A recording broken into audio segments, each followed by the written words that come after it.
here, welcome to my channel and a big warm welcome to my new subscribers. Thank you very much for watching my videos and taking the time to subscribe. I really appreciate it.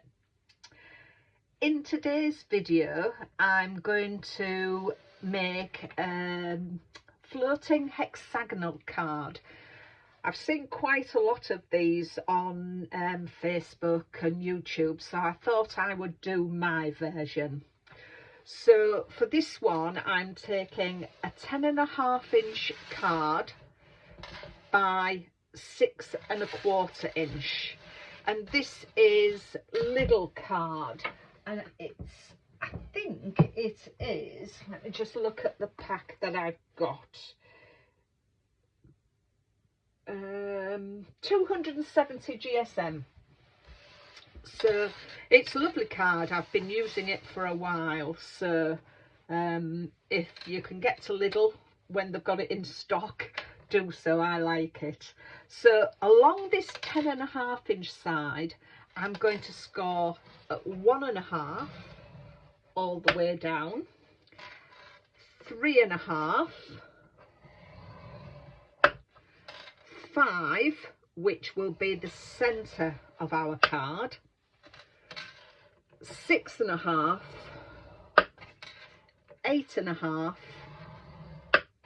and 10. So that's 1.5, 3.5, 5, 6.5, 8.5 and 10. And then we need to turn our card so the 1/2 inch is along the top, and we're then going to score at 1 inch down to the 4th score line, which is the center of our card. So that's past the first one, past the second one, past the third one, and stop at the 4th one. And then the next score line is 5.25, and we're going to do exactly the same thing. So past the first one, past the second, past the third, and stop at the 4th. So that is our 2 score lines down there. So that's all our scoring done, so let's pop that away. And the next thing we're going to do is we're going to cut down those score lines that we've done, and we're going to take away the score line. So let's just cut down all the way down there, down to that 4th score line, and we've removed that score line, and then we'll do the same at this side.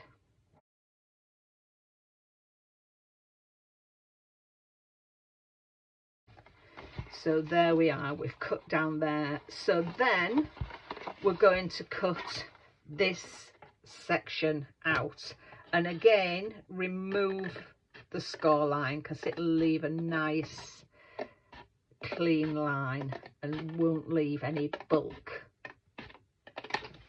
So there we are. So that is what we will be left with. So then what we need to do is burnish these score lines.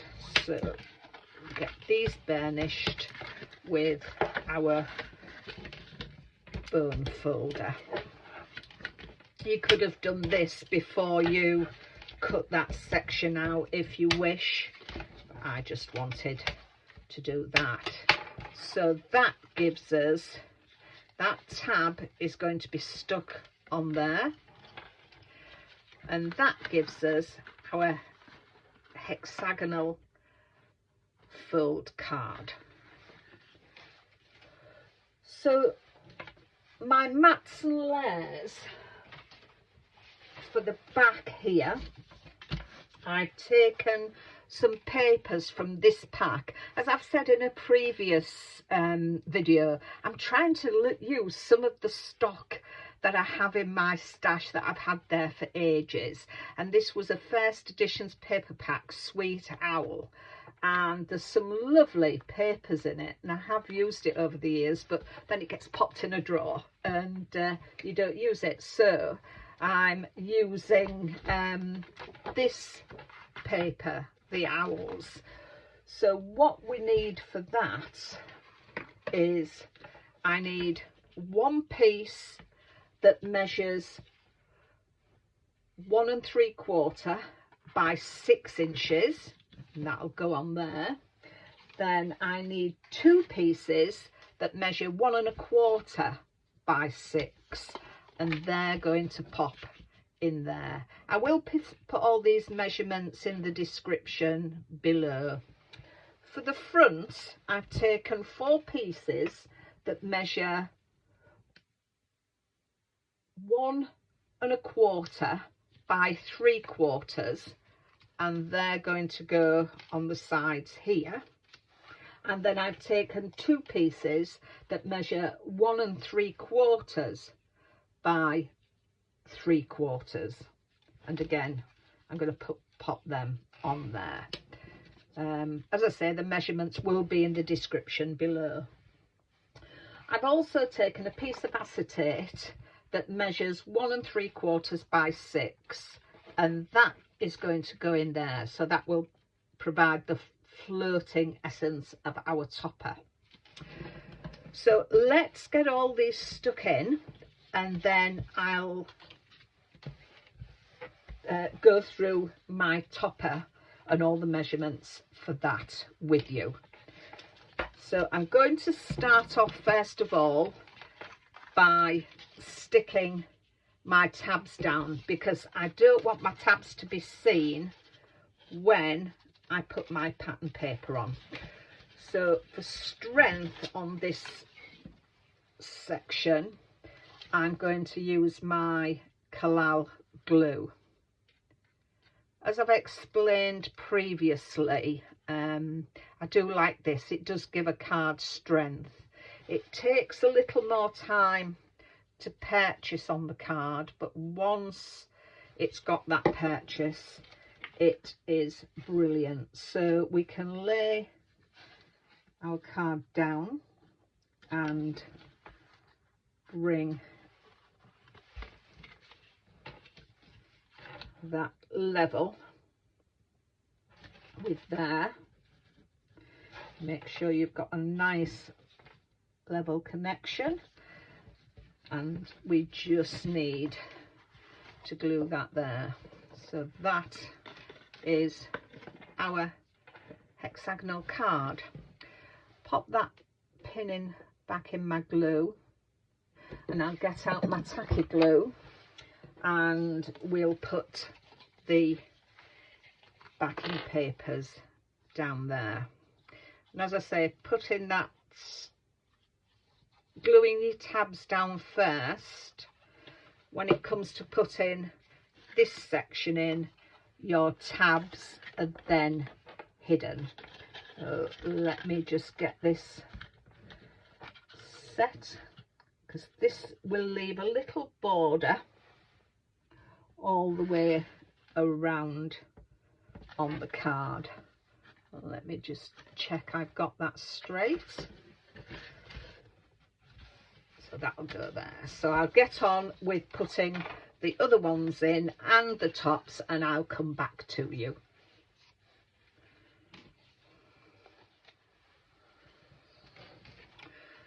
So that's all my paper stuck down, and I've also stuck the acetate down the centre, and I've used some red liner tape for that. So all it leaves now is for me to put my focal element in the centre, and for that I've taken my nested dies and I've cut my topper. I've taken a piece of white card and inked over it in spun sugar, and then my topper comes from some papers I've downloaded. In the current Simply Cards and Papercraft magazine, issue 267, I was looking through it and I saw these wonderful cards, and the papers are from the Crafty Witches, Such a Hoot digital papers. So I downloaded that, and these are just two of the papers, and they are brilliant. I absolutely love them. Owls are one of my favourite birds, so when I saw this I just had to have the papers. So it's part of a digital download, and as I said, they're available on the Crafty Witches website. So that is the topper for this one, and I popped it onto some foam pads to give it some dimension. So I'm just going to pop, just for extra strength, although these are very sticky pads, I'm just going to pop some glue on there and then center it on my nested dies.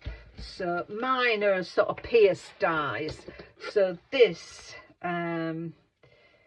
is a 4.5 inch circle, and that one is 3 3/4. So I'm going to pop that on there. So I'm going to run just some thin strips of red liner tape down the acetate to hold that in place. That is going to center along there. Let me get my owls up and get those centered. So press that down. So that is there. Oh, isn't it gorgeous? Absolutely gorgeous. So this card, as I said, there's quite a few that are bigger cards, but this card will fit into a 5 by 6 1/4 inch envelope. You may need to make an envelope or do a 6 by 6. You'd have a little bit of room. Part of the papers, there was some sentiment, so again I've just cut that out and popped it, cut another pierced die, and that one is a 1 1/4 inch. So I'm just going to put some glue top and bottom and then just attach it on there, just there. So that gives us the front of the card there. For the back of the card, I've taken a piece of white card that measures 1 3/4 by 6, and that's going to go on there. I've inked round it with what was left of my Spun sugar ink that I used on this piece, so that just ties that in. What I always like to do to bring the front of the card to the back is to put some of the paper on. So I'm going to glue that just onto the bottom. This measures 3/4 inch by 1 3/4. So I'm just going to do that. I hope you have a go doing this card. It looks very effective, but it's quite a simple card to do. So please have a go. So that's going to go on there. The sentiment for that I took from a very old magazine, and it was an old creative stamping magazine, issue 87, and you got these stamps which are lovely, but you also got sentiment stamps. And I took the I'll Always Love You, and because it wouldn't fit on all along because it was attached, I've just cut off the owl so that I could pop it on there and it would fit. But if you wanted, it would still stamp as a long one as well. So that's how I've got that one on there.